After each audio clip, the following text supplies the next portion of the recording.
Hola amigos y amigas de Mundo NFL, bienvenidos al último episodio de esta serie Los Fantasmas del Draft, donde hemos visitado varios temas de este evento tan importante en el calendario de la NFL y el día de hoy vamos a adentrarnos a algo que también nos emociona mucho a los aficionados de este deporte, los intercambios, los trades, los canjes, como le quieran llamar, sea que involucren picks, jugadores, ahorita lo vamos a desmenuzar, lo platicaremos todo. Mi nombre es Mauricio Rodríguez, les doy la bienvenida y saludo a mi compañero nada más y nada menos que Jorge Tinajero. Jorge, ¿cómo estás? Bienvenido.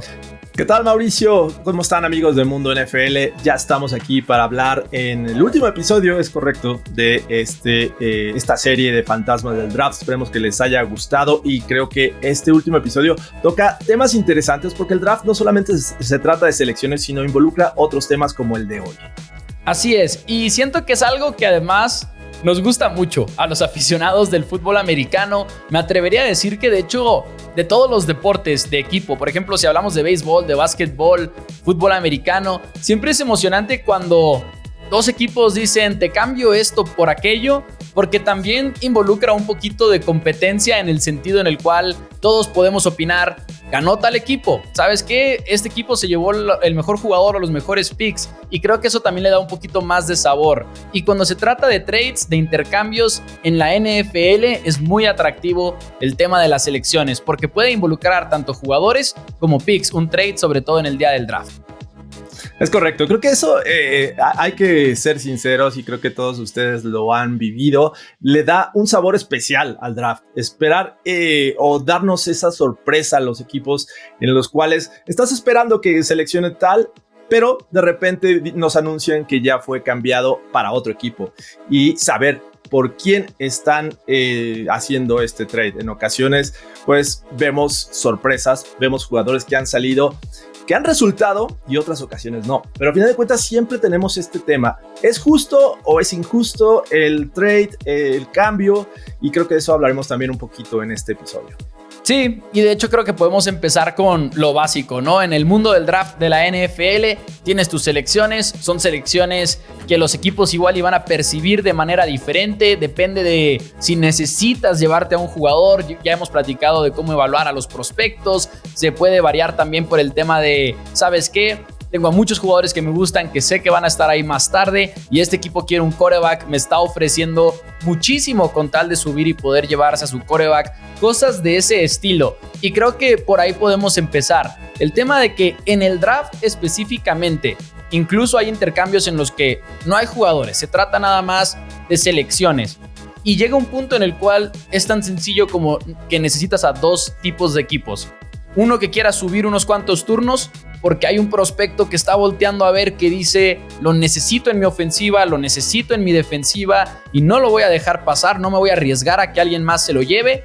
Y también necesitas a un equipo que quiera bajar, que probablemente estén pensando algo como me gusta más el valor de lo que me están ofreciendo a diferencia del prospecto que me podría llevar en este momento. Que justamente le das al clavo hablando del capital del draft.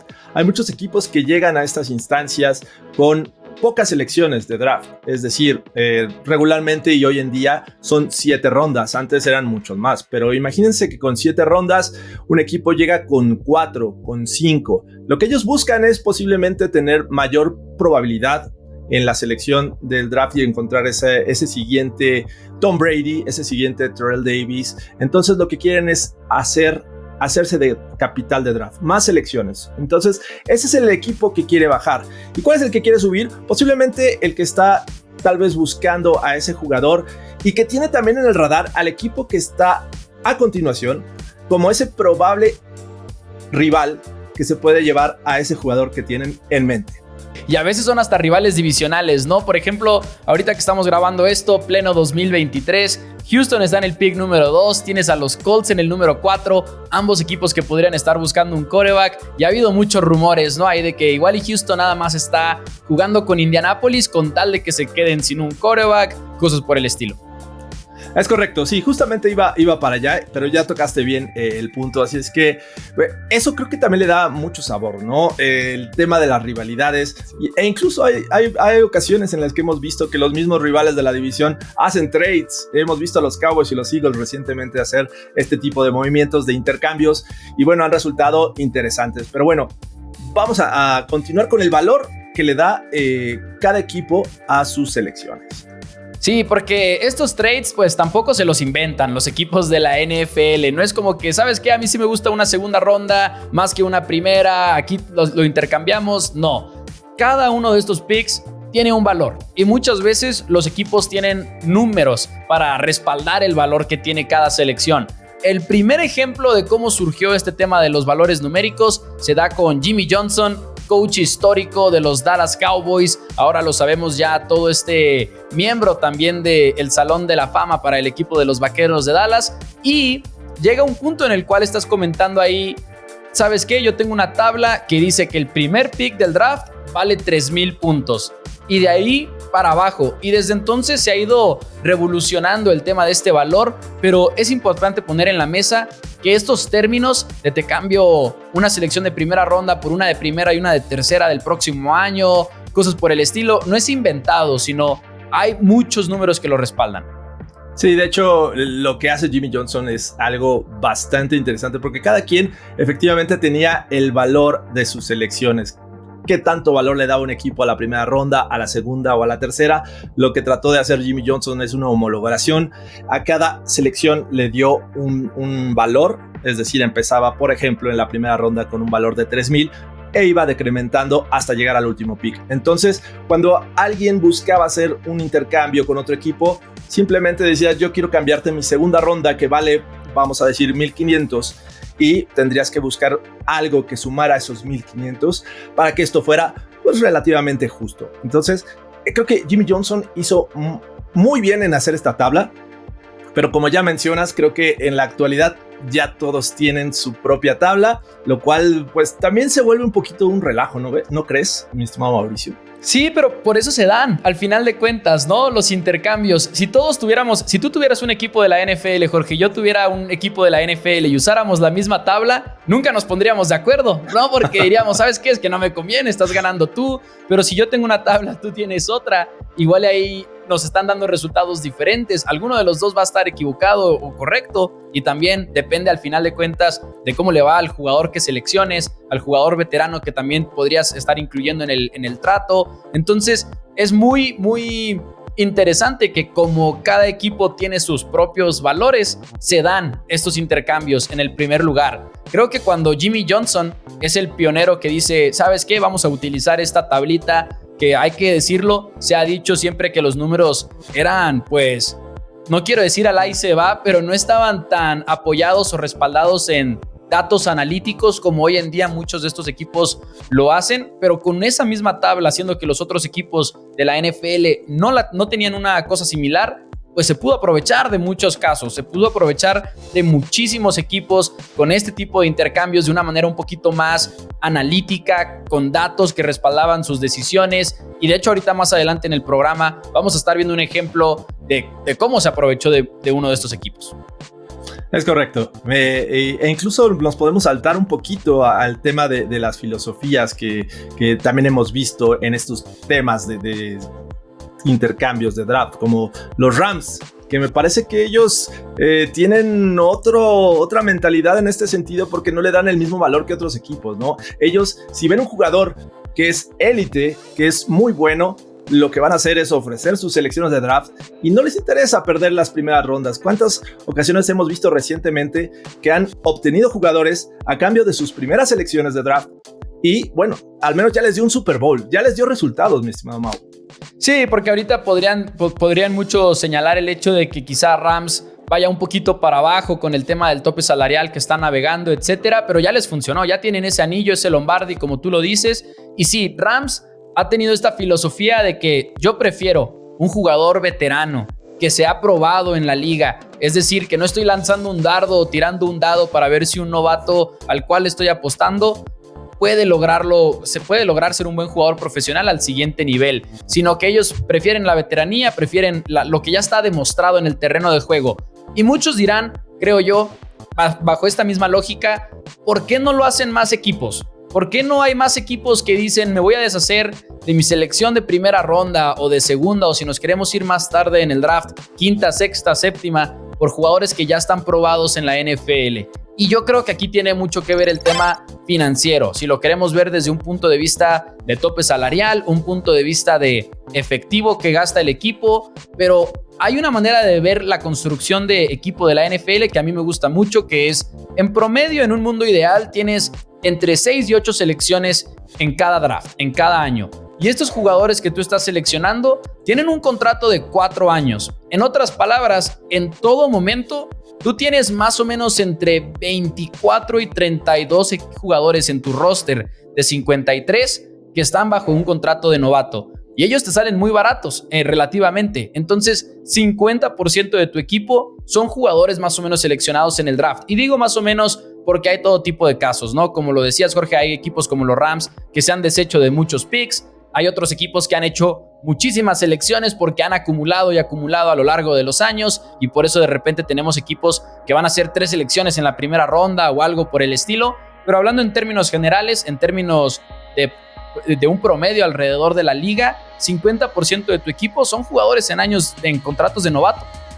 Sí, es impresionante cuando estuvimos analizando este dato, y pues la verdad es que comparado con el total que puede gastar un equipo en la actualidad, pues la verdad es que representa un porcentaje bastante bajo con jugadores que te pueden dar muchos resultados, porque hemos visto en la actualidad que ya el salto de colegial a la NFL me parece que ya no debes de esperar tanto, pueden ser jugadores de impacto inmediato, y eso la verdad es que a los equipos lo valoran bastante. Pero la verdad es que las selecciones, a final de cuentas, son algo que en manos de los que toman las decisiones correctamente pueden resultar en ser grandes jugadores, pero en aquellos que hemos visto, y ha habido muchos casos, parecen un desperdicio en cuestión de selección. Así es que creo que cada quien le da ese valor y depende quién está tomando en qué posición, ¿no?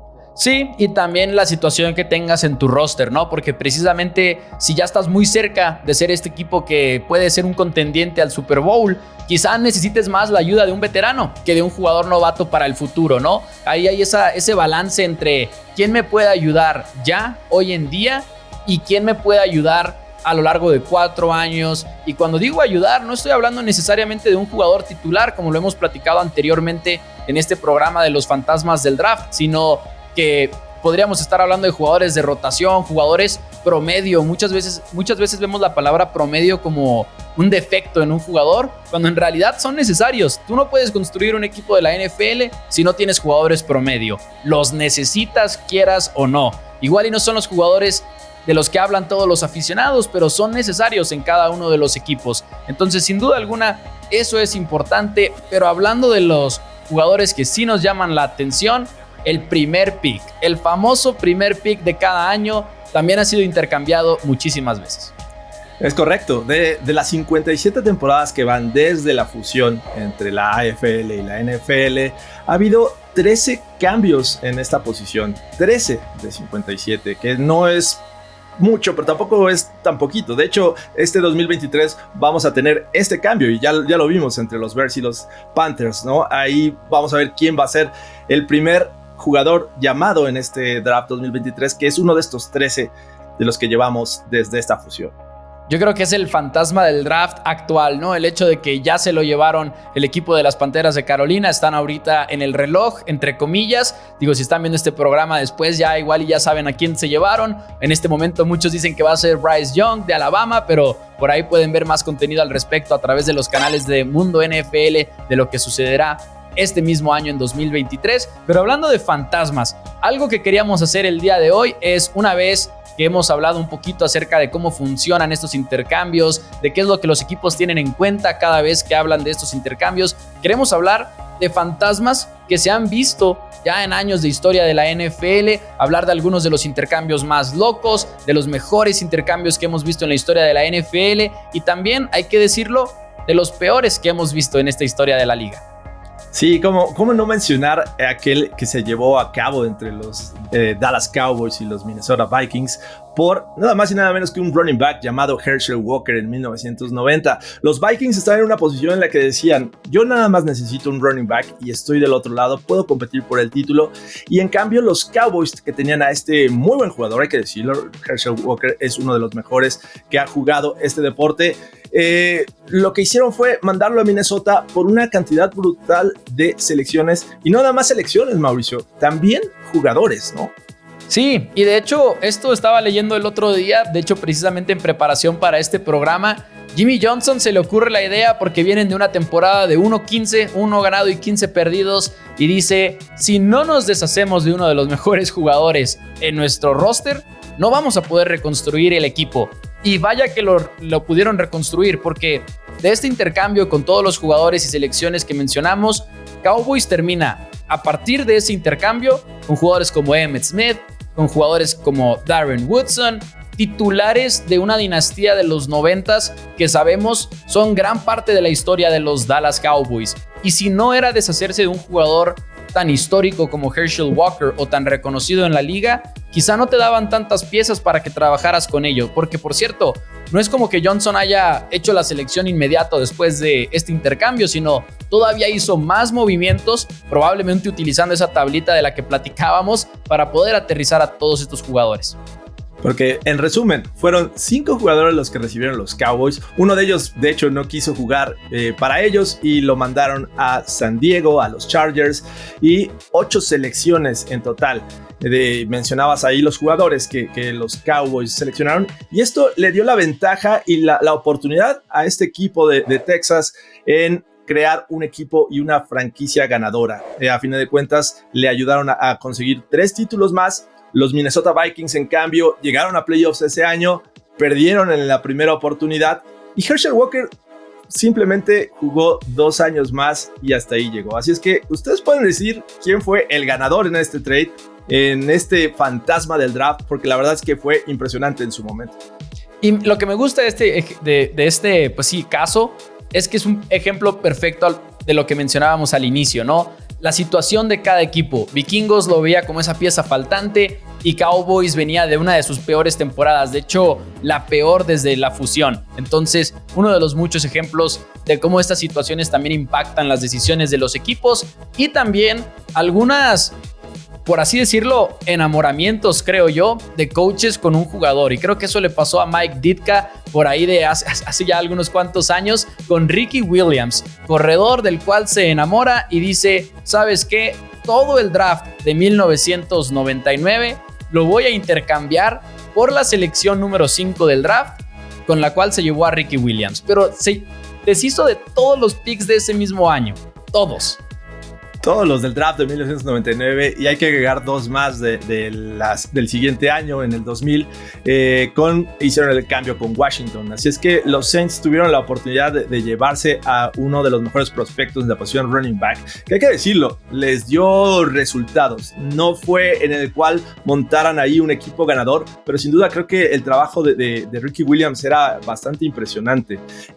Y ahí, a diferencia de lo que estábamos platicando con los Cowboys y el trade de Herschel Walker, me parece que es importante dar a conocer que Washington, lo que hizo con estas picks que obtuvo de los Saints, prácticamente no hizo nada. En 1999 le cambió sus picks a los Bears, también a los Broncos, y creo que hasta el año 2000 en la primera ronda seleccionó a LaVar Arrington, linebacker, que fue el jugador más relevante, pero fuera de eso no hizo nada, no aprovechó este cambio, y creo que este sí es uno de los grandes fantasmas del draft. Y es uno del cual ninguno sale bien parado, ¿no? Porque como lo comentas, igual y Ricky Williams sí tuvo sus buenas temporadas en sus primeros 5 años. De hecho, promedió más de 1,200 yardas terrestres cada temporada. Solamente 3 fueron con los Santos. Sin embargo, entonces, como que dices, ok, a Santos no le fue bien, pero tampoco a Washington. Y creo que la verdadera pregunta, que nunca vamos a saber la respuesta de toda esta situación, es ¿qué hubiera hecho Santos con esos picks si se los hubiera quedado? Si no hubiera hecho el intercambio, igual y a Washington no le funcionaron los picks, pero ¿qué hubiera hecho Santos? Porque hubiera seleccionado diferentes jugadores. Entonces creo que ahí es un poquito más un tema de este famoso costo de oportunidad, ¿no? Lo que te quedaste con ganas de hacer con tal de llevarte a Ricky Williams, que al final del día jugó nada más esas primeras 3 temporadas contigo y después estuvo por ahí en Miami, etcétera. Pero hablando de otros ejemplos, podemos encontrar fantasmas y más fantasmas a lo largo de la historia de la NFL.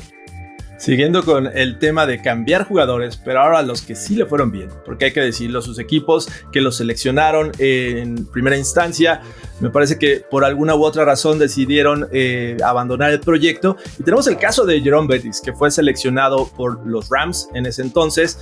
Él venía de la Universidad de Notre Dame y en algún momento los Steelers dijeron, oye, ¿por qué no me das este jugador? Yo creo que sí lo puedo aprovechar. Le dieron ahí unas selecciones de draft en 1997 y la verdad es que resultó Jerome Bettis en un jugador muy importante para los Steelers. Les ayudó a regresar al Super Bowl.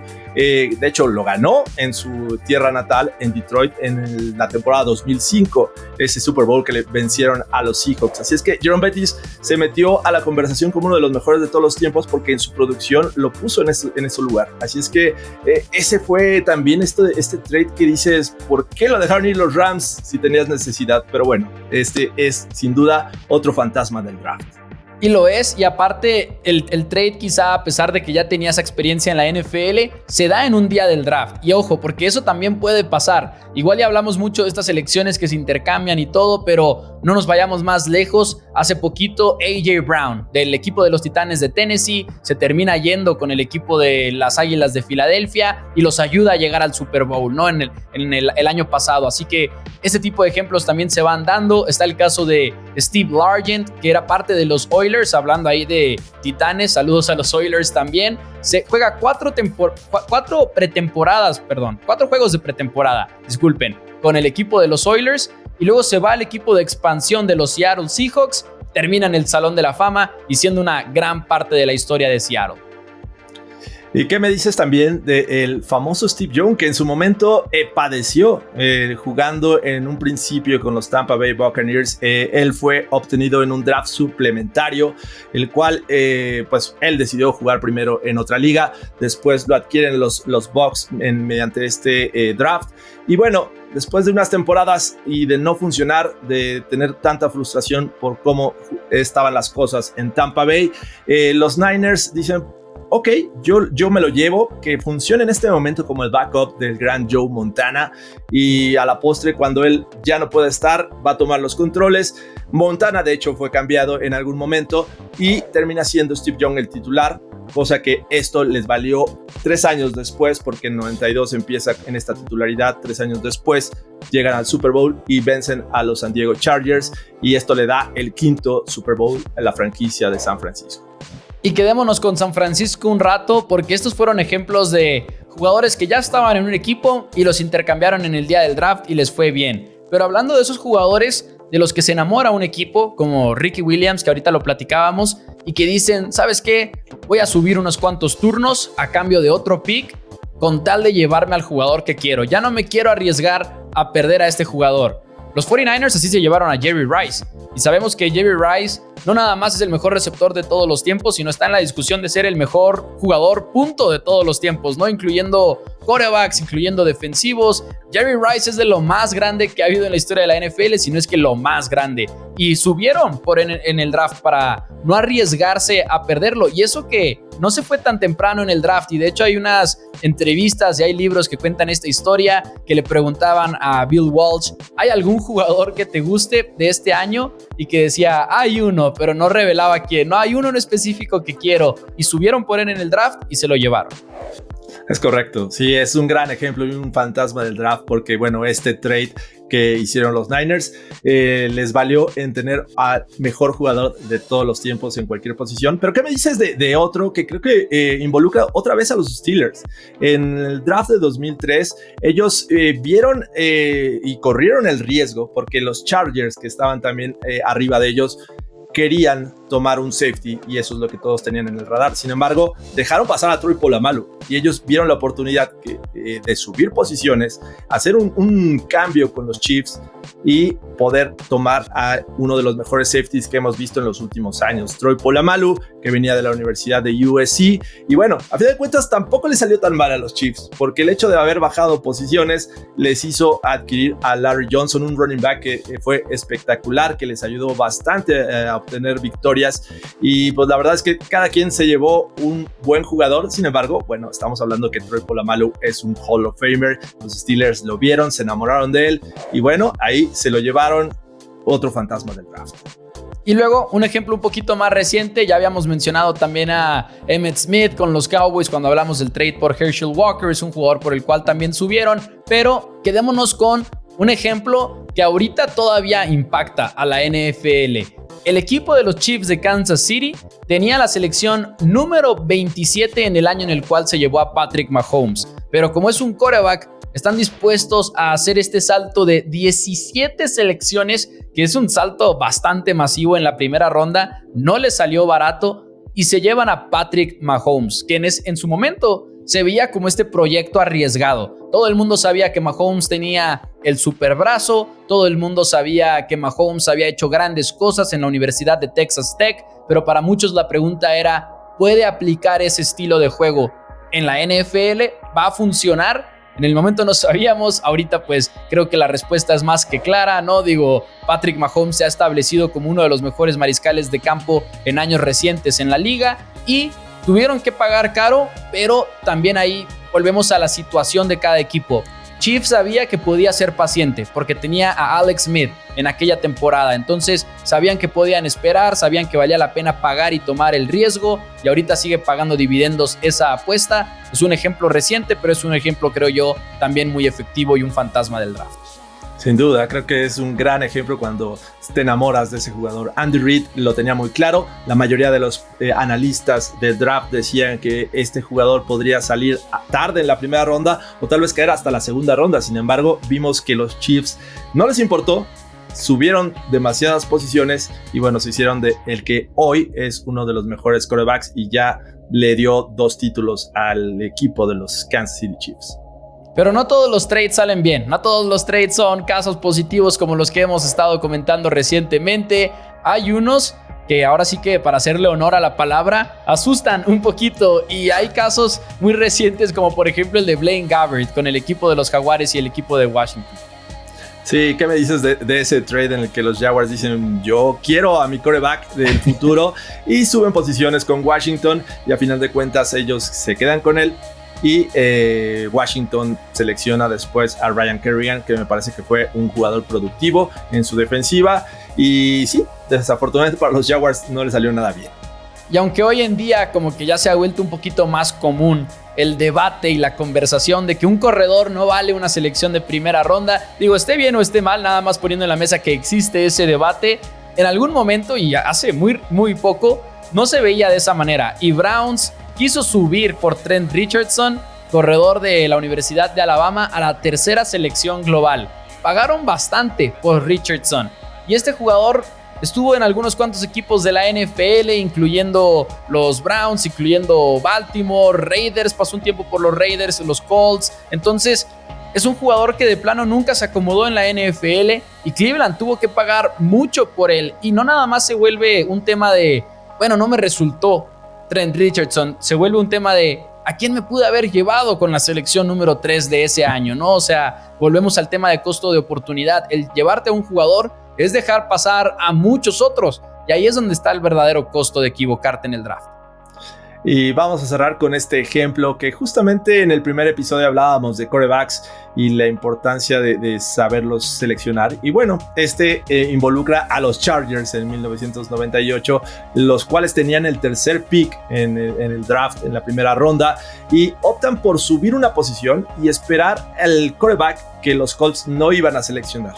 Los Colts decidieron ir por Peyton Manning, los Chargers dijeron vámonos con Ryan Leaf, es una gran opción para nosotros, se dieron selecciones de 1998 y 1999 e incluso le agregaron a Eric Metcalf, un playmaker bastante bueno, y a Patrick Sapp, linebacker. Así es que ya sabemos la historia con Ryan Leaf, no le salió a los Chargers este trade y estamos hablando de también subir una sola posición, como justo lo platicaba Mauricio en el caso de Trent Richardson. Y aunque no está en el guión, ahorita que mencionaste Chargers, que mencionaste el apellido Manning por ahí, que pueden ver ese programa completo, también el tema de Eli Manning, y Philip Rivers, que es un intercambio completamente distinto. Es un caso ahí que Eli Manning no quería jugar con los Chargers, forzó un trade básicamente entre los Giants y el equipo de San Diego en ese entonces, pero que al final de cuentas San Diego terminó ganando algo aparte del intercambio entre quarterbacks, ¿no? O sea, sacó una selección de draft extra a cambio de toda esa situación. Y bueno, ahí es un caso nada más extraordinario que también tenía que echar ahí a la mesa para que no nos fuéramos sin mencionarlo. Pero algo que quieras agregar, Jorge. Creo que con esto hemos cubierto lo que se vive en el día de draft en cuanto a los intercambios, pero puede que algo se haya quedado en la mesa. Platícanos algo que quieras agregar antes de cerrar el episodio. A final de cuentas, la selección en per se es algo subjetivo. Cada quien le va a dar el valor que ellos creen tener, y en las manos correctas me parece que se pueden convertir en estrellas del NFL o en jugadores que van a pasar de noche. Así es que con eso me despido. Sin duda creo que es el fantasma del draft para mí, y la verdad es que fue un placer haber estado con ustedes en esta serie. Así es, con esto damos cierre a la serie de los fantasmas del draft. Muchísimas gracias, Jorge, muchísimas gracias a todos los que nos han acompañado en esta serie de 5 episodios. Recuerden que los pueden escuchar en versión de podcast en la plataforma de Mundo NFL, también a través del canal de YouTube. Pueden ver los 5 episodios de esta serie. Mi nombre es Mauricio Rodríguez. Muchísimas gracias por acompañarnos. Hasta la próxima.